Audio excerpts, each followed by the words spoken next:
لیکن عموماً ہم کیا کرتے ہیں، جہاں ہمارا بس چلتا ہے اپنے سے کمزور لوگوں پر ہم ظلم کرتے ہیں، ان کو دباتے ہیں، ان کی حق تلفی ضرور کرتے ہیں۔ ہماری یہ فطرت بن چکی ہے۔ تو اس لیے آقا علیہ الصلوۃ والسلام نے یہاں واضح طور پر فرما دیا کہ جس کا اپنے کسی مسلمان بھائی کا حق اس کے ذمہ ہے تو اسے چاہیے کہ اسی دنیا میں اس سے حلال ہو جائے۔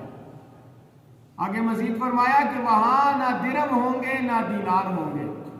وہاں کوئی درم و دینار نہیں ہوں گے کہ ہم وہاں آخرت میں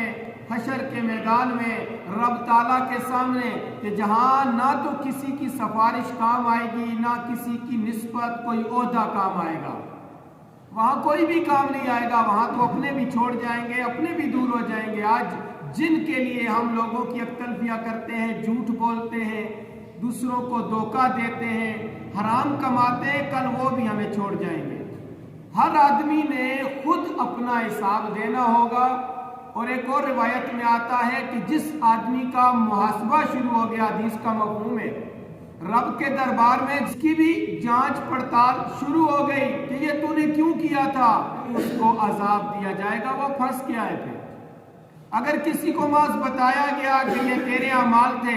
لیکن اللہ تعالیٰ فرمائے گا میں نے اپنی رحمت سے تجھے جنت میں بھیج دیا، یا بتا دیا کہ یہ تیرے گناہ تھے لیکن اس پر اس کی جانچ پڑتال نہیں شروع ہوئی، اس سے پوچھ گچھ شروع نہیں ہوئی، اس کا محاسبہ نہیں ہوا، اس صورت میں وہ بچ جائے گا۔ لیکن اگر کسی کا وہاں محاسبہ شروع ہو گیا تو کوئی نہیں بچ سکتا۔ تو لہٰذا دنیا میں اگر یہی ہمیں بتایا جا رہا ہے کہ ہم نے کسی کے ساتھ زیادتی کی ہے، کسی کی حق تلفی کی ہے، کسی پر تہمت لگائی، کسی کی غیبت کی، کسی سے جھوٹ بولا، دھوکہ دیا، غرض کسی قسم کی بھی ہم نے دوسرے اپنے بھائی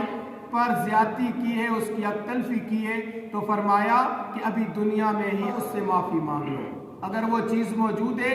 تو اس کو وہ چیز واپس کرے، اور اگر موجود نہیں ہے تو پھر اس کا بدلہ جو بنتا ہے وہ ادا کرے اور اس اپنے بھائی سے معافی مانگے۔ اور ساتھ چونکہ اللہ تعالیٰ کی بھی نافرمانی کی ہے تو اللہ تعالیٰ سے بھی معافی مانگنی ہے۔ اسی طرح ایک اور روایت کا مفہوم ہے، آقا علیہ الصلوۃ والسلام نے فرمایا کہ ایک آدمی کے بارے میں کہ وہ بڑی نیکیاں لے کر گیا ہوگا، بڑا نیک ہوگا،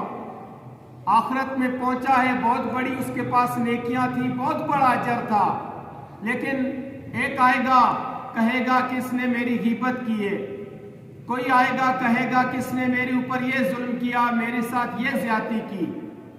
تو حدیث میں آتا ہے کہ اگر اس کی نیکیاں ہوں گی تو اس کی نیکیاں ان کو دے دی جائیں گی، اور اگر اس کی نیکیاں نہیں ہوں گی تو ان آدمیوں کے گناہ اس کے کھاتے میں ڈالے جائیں گے اور وہ آدمی بری ہو جائیں گے، ان کے گناہ اس کے کھاتے میں ڈالے جائیں گے۔ تو حقوق العباد کا معاملہ یہ ہے کہ یہ کسی صورت میں معاف نہیں ہوتا۔ جب ایک شہید کا معاف نہیں ہوتا تو عام انسان کون ہو سکتا ہے جس کا حقوق العباد میں اگر وہ کوئی زیادتی کرتا ہے اور اسے معافی مل جائے؟ ہاں، اگر وہ آدمی دنیا سے گزر گیا تو اس کے ورثاء کے پاس جائیں، ان کا حق ادا کریں، اس کا حق، اس کا معاوضہ انہیں دیں، یا بسا اوقات ممکن نہیں ہے اس کا بدلہ دینا، اس کا کوئی آدمی موجود نہیں ہے، تو پھر جو اس کا حق بنتا ہے جو میرے پاس ہے اسے اسی کے نام کا صدقہ تو کر دوں۔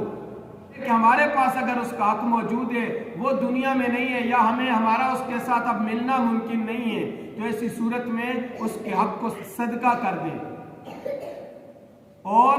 اپنے پاس اس کا حق نہ رکھیں۔ لہٰذا یہی بات فرمائی، تم میں سے کسی کے پاس اس کا حق ہے، اس کی حق تلفی کی ہے تو دنیا میں معافی مانگ لو، دنیا میں اس کو حق ادا کر دو، ورنہ قیامت کے دن درم و دینار نہیں ہوں گے، وہاں ہماری نیکیاں اس کے کھاتے میں جائیں گی۔ اگر ہمارے پاس نیکیاں ہی نہیں ہوئی تو پھر ان کے گناہ ہمارے کھاتے میں ڈال دیے جائیں گے۔